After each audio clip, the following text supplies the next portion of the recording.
How's it going?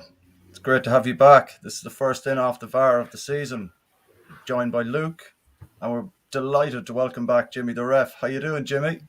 I'm delighted to be here with you, lads. I kept in touch by looking at some of your podcasts Good stuff. during the year, and quite funny at times. Carol got a bit overexcited, but they are enjoyable, especially if one is feeling a bit down. It gives that bit of a lift. That there are people out there you can relate to, which is great, absolutely fantastic, and well done to everyone involved. Brilliant. Luke, yourself, you keeping well?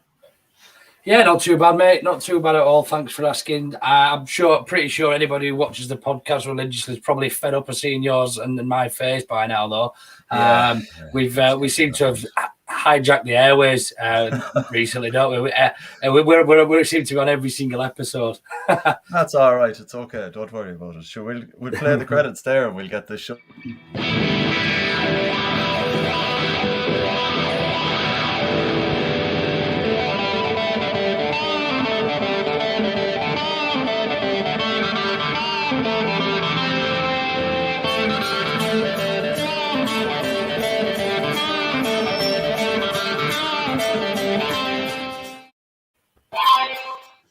Welcome to the Orta No Better podcast. We are here in Off the Bar with Jimmy the ref and Luke. How you doing? Luke. You didn't know what to say there, did you? I totally lost my words there. I'm just delighted to see Jimmy on the screen down below there. I can't wait to get going. No, as am I, Jimmy. It's lovely to see you, mate, to be fair. Lovely to see you, guys. Really nice to see you. You too, Jimmy. You too. So, look, we'll get stuck into it. We've got two games to speak about. One is Burnley, and the other is going to be the Liverpool game, and a little bit more in depth about that as well. So, Luke, we'll go over to yourself there for the Burnley game. What do you reckon there? Yeah, Jimmy, I don't want to spend too much time on the Burnley game simply because it was so far, not so long ago, I don't suppose, but because there's fresher stuff that I'm sure everybody, including myself, want to know more about with regards to Liverpool. But a couple of things just I wanted to pick up from that game, which I seem to remember. I don't remember much of the match, but I do remember two incidents specifically. The first one was when Ashley Barnes tackled Stuart Dallas in our own area when he was closing down, and both his feet were off the ground, and he's flown in and he's battered Dallas in our penalty box, and it wasn't even looked at. If I remember rightly, VAR didn't take a look, and it certainly wasn't a red card. He didn't get sent off. Was that a red card offence, Jimmy? And if not, why not? Partially because of the softly approach to have the season and that, and it's down to the interpretation of the referee when it comes to an issue like that. For me, it was reckless and dangerous. It fits all the criteria for a red card. It was a tackle that could have caused serious injury and that. So by adopting the softly approach, it doesn't do it for me. It was a reckless, dangerous challenge that should have been punished, and it wasn't punished. But if you listen to some of the pundits, the ways they talk about these tackles and that, I often wonder, do they understand the laws of the game? Do they understand the referee's interpretation of it? Certainly I thought in the Burnley game the referee got quite a few things wrong. His overall performance certainly wouldn't inspire me to appoint him to a top game because of his indecision when it comes to some of the hardcore fouls that he neglected to deal with, and that a lot of the blame can be also laid at the feet of the legislators, because they have said, we're not going to use VAR as much as we did last season. We're going to keep VAR out as much as we possibly can. But there are incidents where VAR should get involved. VAR did not look at that, and if they had looked at it, I'm certain sure that they would have given a directive for the referee to go to the monitors, on-pitch monitor, and have a look at it, and it would have resulted in a red card for me. There's no question about that. Yeah, 9 times out of 10, when they're advised to go to that monitor, it's because there is, there's a clear and obvious error, and the referee has a decision to be made, doesn't it? Or she, sorry. But yeah, obviously that one wasn't looked at. The other one that I seem to remember quite well from that game was the Tarkowski's stamp on Patrick Bamford. Do you remember that incident? Yeah, I looked at that again, and for me, there has to be intent in it, and I don't think there was intent. I don't think any player really would go out to do something like that. But for me, there was no intent. It was just, not being able to get out of the way in time. So certainly because of the approach they were taking, the view that there wasn't even a yellow card. But I would give a yellow card for something like that. Certainly not a red card, because the onus is on a player, to protect another player. It's the same in quite a few field sports that, players have to kind of protect one another, whether the teammates or opposition, and that because he didn't give that level of protection to his opponent, I think it warranted a yellow card, but certainly not a red card, because there was no intent, but there was a foul committed, which should have been a yellow card. But another season, it could quite possibly have been a straight red card. Yeah, that's it. And I think just on that, Jimmy, just before we sort of move away from Burnley and onto Liverpool, we've seen this season that the soft touch approach. I mean, the Burnley game is a fine example. They battered us about a bit, did Ben Mee and Tarkowski in that game. And do you think the soft touch approach is not been applied correctly? And what kind of tackle warrants the soft touch being, let play flow? Where's I suppose, where do you draw the line? Well, I'll give you an example of the way pundits view it. What game was one of the games I watched the weekend? It was pulling and dragging in the box. No, it was the Monday night game actually. Burnley and Everton. Yes. And there was pulling and dragging in the box. One of the Everton defenders pulled one of the Burnley strikers down, actually pulled him to the ground. And one of the pundits' comments was just quite laughable. This was inside the area. If it was closer to the play, it would have been given as a penalty. That is absolutely ridiculous. And I always remember some years back, I was looking at a referee, and there was an incident where a goalkeeper, after making a save, he threw the ball out to one of his colleagues, and a player from the opposition that had gone in to tackle him didn't actually touch him, but as the player was walking out, now take in mind the ball was down the far end of the pitch at this stage, but as the player was walking out, the goalkeeper struck him in the back of the head. Now, fairly violently, and that the linesman brought it to the referee's attention. The referee went in, rightly so, sent the goalkeeper off for violent conduct. Now, how did he restart the game? Free penalty. It should have been a penalty. He restarted the game from where he stopped it down the far end of the pitch. It doesn't make a difference where the ball is. It's where the offence is committed. And I couldn't believe it. And the explanation I got, was hard to believe. But when you have pundits, Gary Neville was the pundit that came up with this on Monday. I just don't understand the logic of them, or do they understand the laws of the game whatsoever.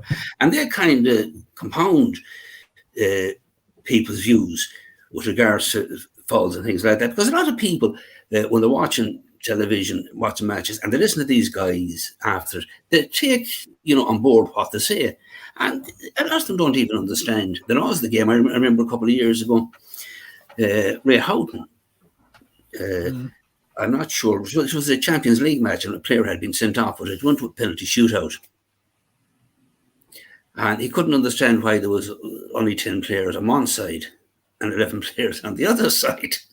You only can have the same amount of players in the silver circle for a penalty shootout. And Ray Houghton is a very well-respected pundit. So when people listen to these guys, they take on board a lot. And, it's kind of helps the referees as well, get away with a hell of a lot of wrongdoing. But the referee in the Burnley game, for me, he lost control of the game, really, and he was very fortunate to get out of it without, a serious injury taking part in it. No, I fully agree.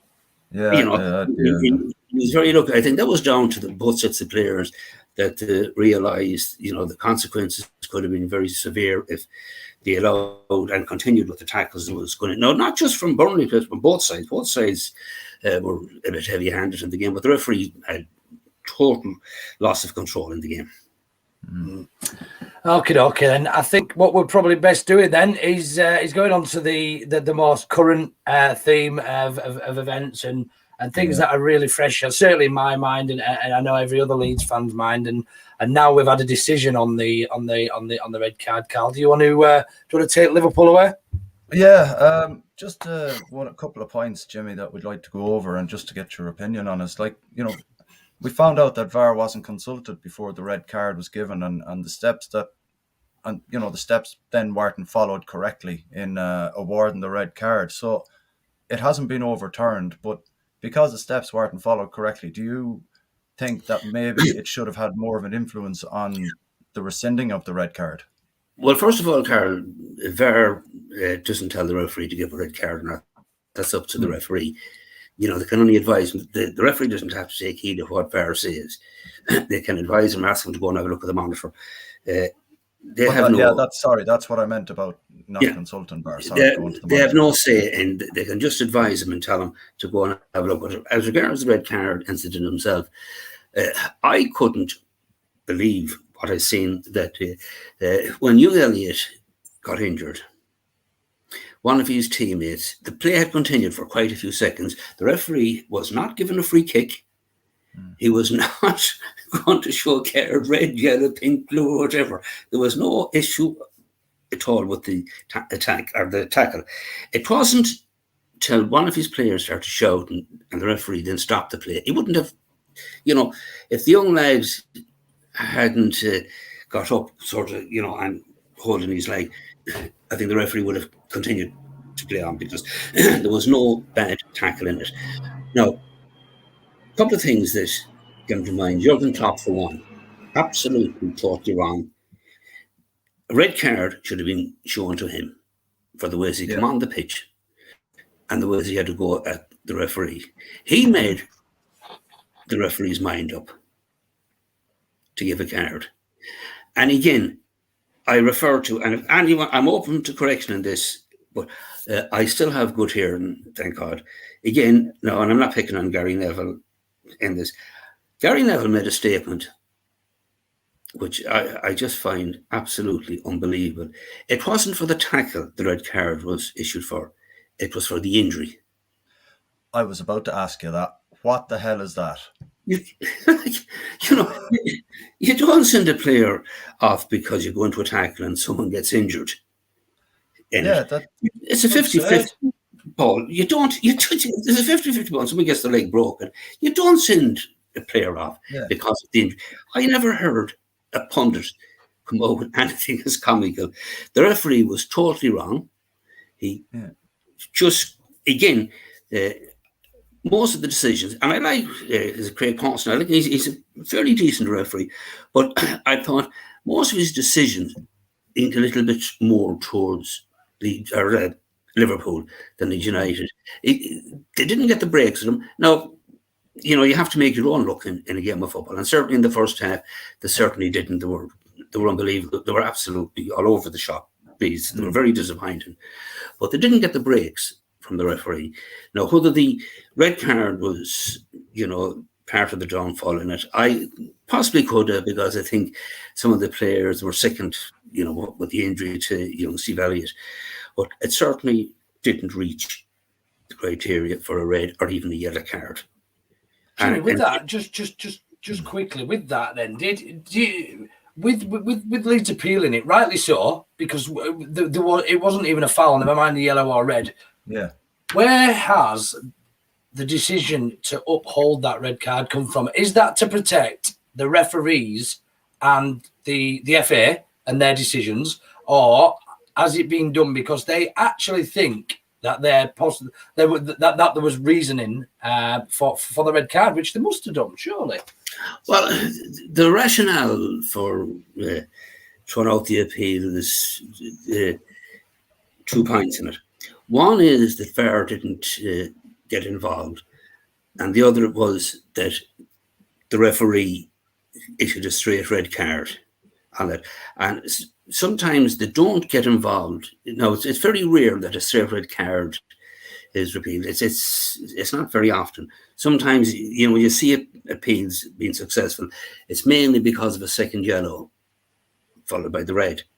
But a straight red card is very, very seldom is thrown out. So the legislators rarely go against officials. Now, the fact that VAR wasn't consulted or VAR made no decision on it, doesn't come into it, and that because VAR have been told, to keep the distance this season. Only get involved where it's very, very necessary in that. But there was one incident in that game where they should have got involved. If, you might say it was another player, but that young lad, we know what he's like. He's very, very quiet. He's very easygoing. You don't see him shouting on the field or giving directions. He just gets on with the game. And you could see that he was absolutely gutted. It was just an unfortunate incident. Do you think could the referee have handled it a little bit better, considering it was the player that it was? Because you see a lot of people talking about Harvey Elliott being 18 and, this and that. But do you think could the referee have handled it a little better rather than just snap judgment, red card, broke ankle? Well, as I said, the referee allowed play to continue. If the referee felt that there was a foul, he would have blown the whistle immediately, and he would have, awarded a free kick and given a straight red card if he felt it was a foul. But why did he allow it play? Why did he wait till one of the players, Liverpool players, it was Mo Salah, I think, that Mo Salah, It was at that point that the referee went over, and he certainly was clueless at that stage. He didn't know what to do, and he wasn't sure what he was going to do when Jurgen Klopp had to go at the fourth official and then come onto the pitch and had to go at the referee. Yeah. I just, if you're going to be fair for both sides, then Klopp. No, and I like Jurgen Klopp. I think he's a decent bloke and comes across as a very decent man. I think he should have been sanctioned in some shape or form. I was going to come on to that, Jimmy. With the version of events as I've seen it, the tackle happened. Play was waved on. There was no card given, not even a foul. Then the extent of the injury was recognised, and the fourth official then made. Was it Halsey, the referee? Pawson. Made Pawson aware, who then obviously Klopp came on, went a bit, did what he did, influenced whatever, and the referee showed a red card. Then I understand VAR looked to see whether there was any clear and obvious error in that red card being shown, of which there wasn't. Look, VAR had no input into the red card. It was Jurgen Klopp. It was his actions and his antics. Now, all managers get involved and they do things like that. But for his actions, I doubt very much if the referee would have even given a yellow card. I think he would have just, held the play up to the lad was treated on the pitch and taken off. And I mean, Harvey Elliott's response to all that was going on, that it didn't warrant any punishment whatsoever, that it was a freak accident. It wasn't a nasty tackle. And if you look at it now, I have looked at it over and over and over. I have it on my phone. I looked at it over and over again.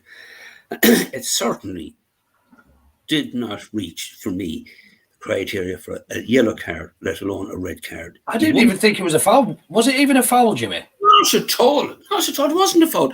It wasn't a foul. He got the ball. It was the ways that Elliott went over. There was contact with the players, but it's a contact sport.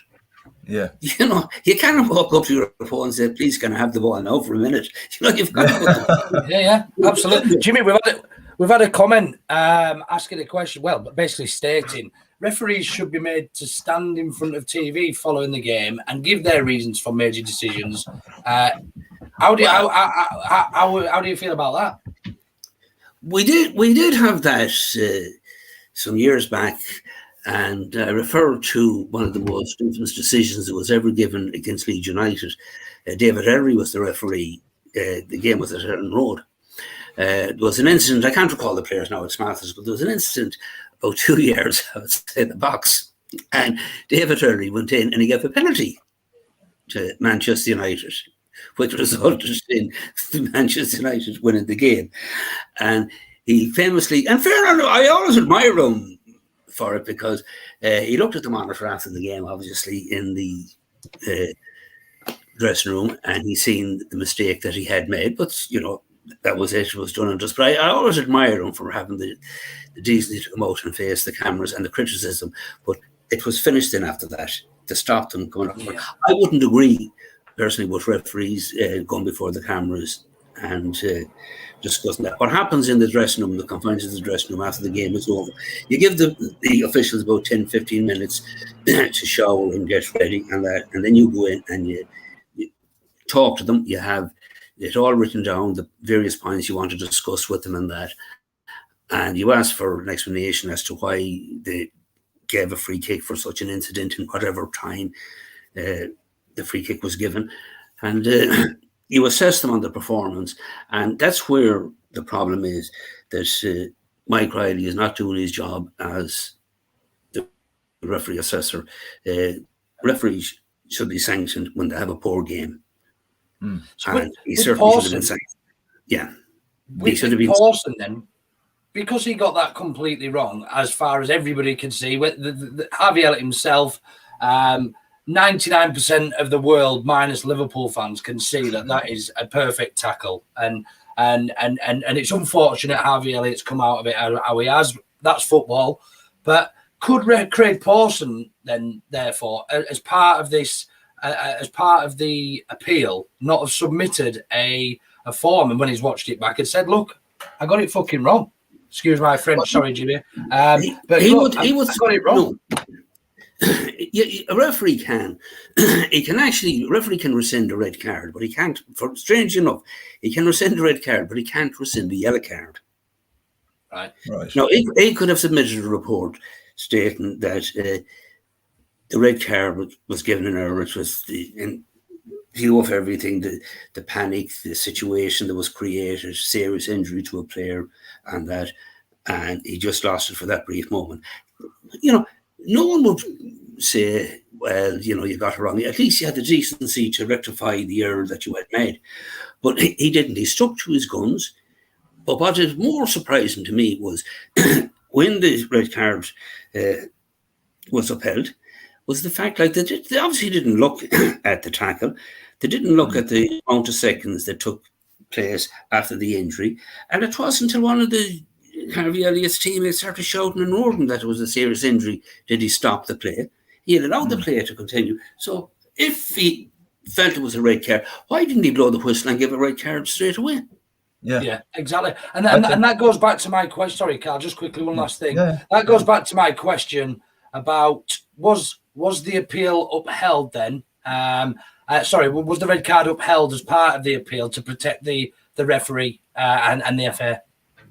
Sorry, you're breaking up there a bit. I didn't get that, Luke. Sorry, mate. That goes back to my initial question. Was that red card? Was it upheld as part of the appeal? Was that to protect the FA and the referee? Then, do you think, because it certainly wasn't a red card? Well, look, I didn't get all what you said there because you were breaking up towards the end of it. Look, we could talk about this all night and all week. I've been involved in football now for over 50 years. And, I've seen some incidents in football, professional football, amateur football. Referees do make mistakes, and there's no question about that. I've made mistakes in my own time as a referee. But certainly in an incident like this, in such a high-profile match, where a referee allowed a game to continue for the length of time that he did, and because of the severity of the injury and the pressure that was put on by him, by the opposing manager, made his mind up to give the red card. For me, it had nothing got to do with the tackle, because if it was down to the tackle alone, then the red card should have been handed instantly. It should not have taken the length of time that it did. And normally, when someone is injured, referee takes the player, if it is a foul, if it is a bad foul, he will take the offending player away from the volatile area to make sure that there's not going to be any retaliation. and he will issue a card. But where he issued the card to Harvey Elliott was another issue that I have with him, because it was in a volatile area where anything could have happened. He allowed the groups of players gather around, instead of dispersing them, tell them, get back. The only people he should have allowed on the pitch, the manager has no divine right to go onto a football pitch when there's an injury. It's only the physiotherapist and the doctor. They're the only people that's allowed onto the pitch. So if the FA were doing their job right and they were being fair to all, then sanctions should have been taken against Liverpool for the ways they conducted themselves during the course of the game. Right. Yeah. I can't agree anymore with that, Jimmy. Like, I think, like, it goes back to what I was saying about just the ref could have handled it better. Like, you've essentially covered it there, where you were like, he could have taken the player away, showing the card there. It was just the way he went about it. It was like he was like a deer in the headlights, you know. You could tell when he came over and he looked at the severity of the injury, and that he knew himself that he had a decision to make. As to what decision, he wasn't 100% sure until Liverpool started acting up. And you have to look at the players' part. And none of the players actually looked for a red card or anything. None of the players indicated that, there was a serious foul committed. There's even footage, Jimmy, of a Liverpool substitute. You've probably seen this, but when the red card goes up, the Liverpool substitute sort of follows the red card up and he says, off or something like that, as it, or no way, it's not a red card sort of thing.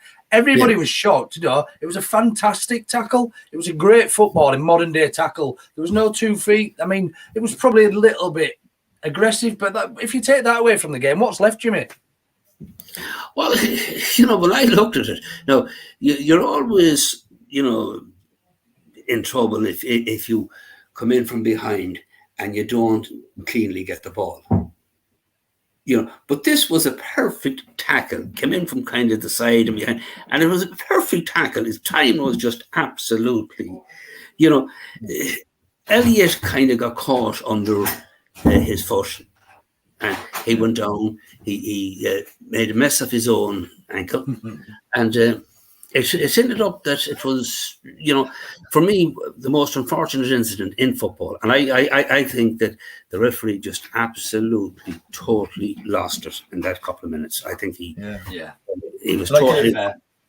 Just to stay on this a little bit longer, because like as football fans, all we want is consistency from referees, And I'm not saying this in the way that I wanted Cooper booked or anything like that, but about 15 minutes later, he made the exact same tackle, the exact same movement on was it Mane or Salah? I can't quite. It was Mane, I think. Was it Mane? Made the exact same tackle. The only difference was Mane's foot didn't get caught under Cooper, but yet there was no free kick. There was nothing like that. So is it the severity? Like did they say it was the severity of the injury that got him sent off? Like, look at the games Monday as well, Jimmy. The Monday night games. There was a couple of Burnley challenges went in there, which were 10 times worse than Strike's challenge, and they went unpunished. So where are we going to see this consistency? And I know that we've brought in that let the game flow. Sorry, there's a plane flying over my house. Let the play flow, which is great, lovely to see. I like to see, I don't want to see people falling over with a little bit of pressure on their back, but when it's a great challenge, and it's a great challenge, but some of them tackles last night were absolutely awful. Yeah, but Monday night, sorry. Yeah, going back to the Liverpool game and the Cooper challenge, the referee had realised that he was losing the game and and he thought to himself, "Oh yeah, if I." Produce a card here, I'm going to lose it completely. And, for me, that was a card because it was, Cooper should have got a card for that challenge. And there was a bit of intent and malice in it. But the referee had lost the confidence in his own ability at that stage, because I think he actually realised that he made an error in Strike being sent off. I think he just completely lost it. And, come back to what Luke was saying about Monday night. Richarlison should have got 5 or 6 cards if he could get 5 or 6 cards out in a match, and that he was all over the place. He was very physical. on that. And he's a bit of a loose cannon. He's a fine player, Richarlison, but he is a loose cannon. And the referee just let it go. He didn't punish him, and he should have punished him, but he didn't punish him. Yeah. And I think a lot of it, because of what happened in the Liverpool Leeds game, a lot was let go Monday night because of that. Do you think that had a knock-on effect, Jimmy? It had a knock-on effect, yeah. Right. If you looked at the European football last night, and it was kind of back to basics. A bad tackle was punished. Wan-Bissaka's sending off was justified. It was a rash tackle. And now, in the Premiership, would you get away with that? Because of the ways they have approached these tackles this season, you most certainly won't. You probably would have got a yellow card, and that would be the end of it. But because of the approach the Premiership have, they would have kind of just put it down to a yellow card offence, and that. But in the Champions League, it was a red card. Do you think so? Go on, sorry. Go on, sorry, do you think so now, the way the Premier League are doing the soft touch approach? Do you think it's not going to be detrimental to English teams now playing in Europe, because they'll be playing one way on a Saturday, and then they'll have to kind of be like, well, I can't do that now, or do you, like it might hamper their style of play on the European stage, perhaps? Well, they're going to have players, managers, and legislators are going to have a complete reassessment in the Premiership as well with regards to the softly approach. Because if they're going to penalise and punish an incident like in the Leeds game, then they've set a precedent now with this.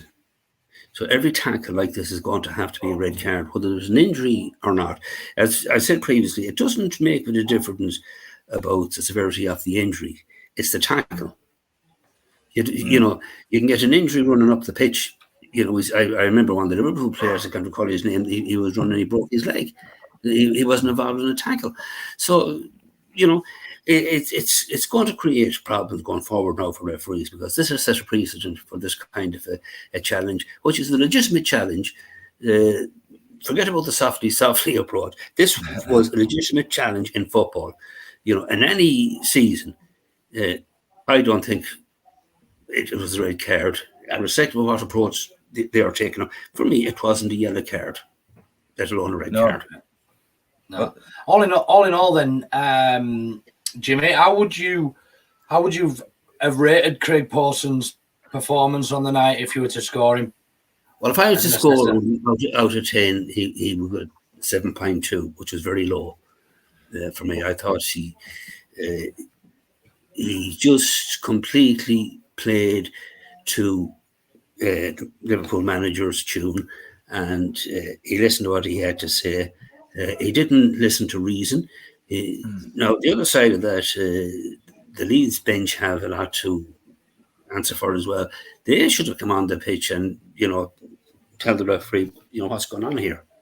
Why is this man on the ground as well? Like, the English FA also now have set a precedent as well by allowing this type of thing. And if a manager is sanctioned for going on the pitch over a particular incident, that they can always appeal and refer back to that particular game, Leeds and Liverpool, because there was so many precedents set in that game that it has set the standard now for the remainder of the season, which is very, very unfortunate. Unfortunate for the young lad that was wrongly, in my opinion, sent off. But, I'm sure lessons will be learned from this. Just one more thing, Jimmy, just before we wrap up. You gave him a 7.2, was it? 7.2. In reality, should he be demoted to the Championship for 2 weekends to kind of as a punishment for losing control of that game? We'll do it quickly. I only ever remember one referee publicly admonished, and he was a black referee, Ryan Rani, former police officer, a very, very good referee, I have to say, a very decent man on the pitch, and he was publicly demoted because of one or two mistakes, nothing compared to what Craig Pawson done. Yeah. But certainly the powers to be within UEFA will certainly have had a look at that, and they will also look at the observers' report, because those people that are on the UEFA and FIFA panel, all reports go to the English FA, and they pass them on then to UEFA and FIFA likewise. So, they can say, well, is good enough to be on our panel for the next season or so. But I'm sure they will have a look at the referee's report, and they will also have a look at the incident, and they will make their own decision on it as to whether they demoted from their panel. Is there any way for public, public Joe, myself, anybody to access these scores and reports anywhere, Jimmy? It'd be interesting if just to see how he was assessed, Craig Pawson, and see whether the assessor on the day did agree with your score, and is it public knowledge, or is it anywhere we can access that? Obviously, I'm not asking you to break in anywhere, Jimmy, or anything like that. I don't need your password or anything, but I just wondered if there was any sort of online library where we could go and just have a quick look and just have a look at that referee report and see his reasonings, I suppose. Unfortunately, they're not, and they're not subject to freedom of information either. Right. I always think about, when I think about reports, rugby referees self-assess themselves. They after every game they fill in a form, but they are actually more scrutinised than soccer referees. Right. Because in every televised game, or in every game, there's a panel that looks at them. It's not just one. And when they submit their own assessment form, the panel goes through it, to fine tooth comb, and they pick up every little thing. And maybe that's something that should be done in soccer. A different approach to ways these are assessed. But, the laws don't change from an under 12 girls or boys match right up to World Cup football. The laws are the same, and they have to be implemented the same right across the board. There's no grey area in them. And certainly, if that happened in a match that I was observing a referee and player was sent off, the referee would certainly be out of action for quite some time because of making an error like that. And you can't. Go on, sorry, Jimmy. No, you can't justify a referee making an absolute. I don't want to use language, but yes, well, I'll accept that and allow him to think, without having given some sort of a sanction against him. By sanctioning them, which they don't publicise it now, you're sending out a clear message to the rest of the referees that this is totally unacceptable. There has to be consistency right across the board, from the National League right up to the Premiership. The referees have to be consistent. But with that appeal, Jimmy, with that appeal being kicked out, is that not supporting the referee? Because they've essentially said now that he was correct. So we're in this position now whereby the FA have supported Craig Pawson and objected our appeal. So they've pretty much said that it was the right decision in a nutshell. Am I right? Well, look, there's another way of looking at it. I'm not going to demean the people that looks at this, but the issue and the problem that I have with those appeals, that the people that looks at these appeals never refereed a match in their life. Right. Businessmen. They probably just know the basic laws of the game and that. And it's very, very rare that they will go against a referee. It has happened. It has happened when there's some, I'll go back to Mike Dean last year. We spoke about Mike Dean on numerous occasions on that. But unless it's blatant, and this was obviously a blatant mistake by the referee, but because of the injury and that, they felt, and this is just my view of it, they felt, we'll let the red card stand, be forgotten about in a week or two, and let's get on with it. And that's what they did. But those people never probably refereed a football match in their life and know very, very little about the laws of the game. And saying that, Jimmy, sorry. Mike Riley, the chief observer for me, should have stepped in, and he should have had a word in his dressing with the referee and said to him, you have a look at this now. When you go home, you have a look at this and submit your report on the basis of what you've seen, and also on the length of time you took to make a decision as to what was going to happen. You allowed play continue. So that tells you, that tells anyone that knows anything about football, that it was in his head that there was no foul committed. The tackle was good, clean, and acceptable under the laws of the game. And he allowed play continue. But when he seen the injury, then and listened to Jurgen Klopp, he had a complete change of mind. Yeah. In saying that, now, like, just something came into my head there. Do you think these review panels, do you think should they be made up of ex-referees and ex-footballers, so that you've got two ex-footballers, two referees, they sit down, they look at the evidence, and they thrash it out between the four of them. And you've got guys who've played the game, know what a good tackle is, and then you've got guys who've refereed the game and they're clued in on the rules. And then put the four of them That's a very good. That's a very good point, Carl. Unless you have people that actually play the game, you have to have a fine balance between. You have, I would agree with that, two referees and two former players to sit down when it comes to appeals and let them look at it, and they can argue it out and that. But unfortunately, in the perfect world, it would. It'd be the right scenario, but because of the association, and it's not just, I'm not knocking the Premiership Association, not far from it, and that there are too many people with suits and ties and badges that's making decisions that they're not very well versed in, and it creates a problem for the referees as well, and it's very, very unfortunate. And the other thing is, ex-players makes very, very poor pundits, because I raised two issues there. One, which I always liked him as a player, Gary Neville, and his comments last night about the penalty. If it was closer to the play, he probably would have given it. That didn't make sense to me whatsoever.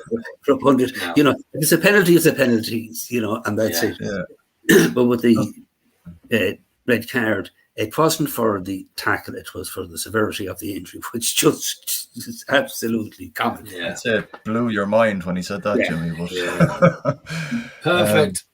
Look, Jimmy, thanks a million. We'll call it a night there, and look, we'll get you on. We've got Newcastle coming up on Friday night, and who have we got then after that, Luke? West Ham. West Ham the following Saturday. Yeah. And Watford, I think. I'm not sure I'm out off the top of my head, but look, great to have you back, Jimmy. Look forward to seeing you again, probably in a week or two's time. Really, really looking forward to it.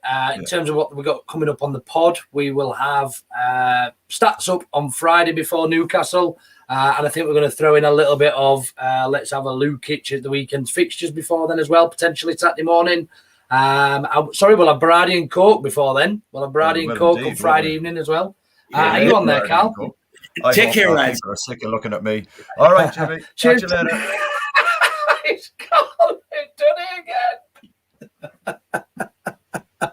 You just see his laptop closing, absolutely class. On that note, take it easy, everybody. Keep an eye on the socials. Don't forget to subscribe on YouTube and like. We'll see you all next prior to Newcastle on Friday. Take it easy, folks. Thanks for joining us. Take it easy.